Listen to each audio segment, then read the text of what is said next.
It's a Thursday before the French Grand Prix, and there's plenty of news to get into here at GPFans in the world of F1, as a former world champion is weighing in on the sport's budget cap crisis, while Christian Horner is beating away any idea that his RB18 will need to change under the new technical directive coming into play at the Belgian Grand Prix. I'm Ollie Wilson, and these are the headlines in Formula One today.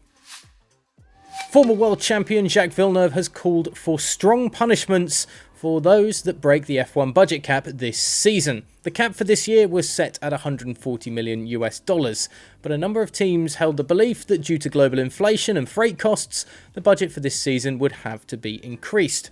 Now, some of the smaller teams on the grid were sceptical to say the least, but at the most recent F1 Commission meeting in Austria over the Grand Prix weekend, there was a confirmed rise to the cap, permitting indexation at a limited rate of 3.1%, which takes into account the original 3% inflation threshold already set out in the regulations. Now, only Alpine voted against the budget increase, apparently. Villeneuve is unimpressed by how the big teams have gone about lobbying for increase in the cap space. "We need some proper regulations on what the penalty is for going beyond the budget cap," said the former world champion. It is as if they, the big teams, decided from the start that they would go past it anyway and then argue. Talking about the penalty that could be imposed, he added, "It could be a financial penalty, who cares? Or it could be a few points, okay, but it could also be exclusion from the championship."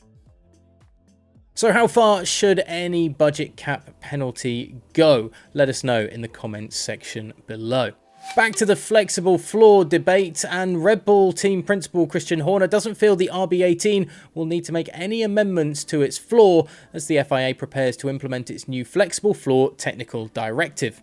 Now, Toto Wolff earlier this week cast aspersions about his rivals Red Bull and Ferrari and the flexibility of their cars' floors, which he seems to believe is in breach of the FIA's regulations. Now, a new technical directive will kick in at Spa for the Belgian Grand Prix that will clamp down on flexible floors that help the car deal with the porpoising problem and the issues that come with it.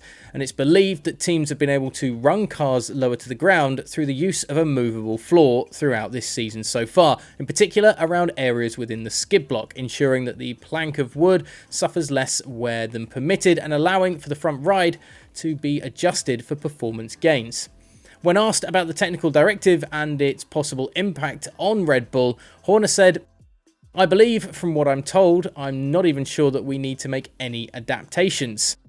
He was quick to bat away any ideas then of infringing on the regulations. So is Toto Wolff just blowing smoke to try and cause a bit of a fire for the front runners Red Bull and Ferrari, or will Red Bull, like Ferrari, have to rethink their floor concept? We will find out in the next few weeks, and of course, if there are any changes, you'll be the first to know. GPFans.com and GPFans Global across social media.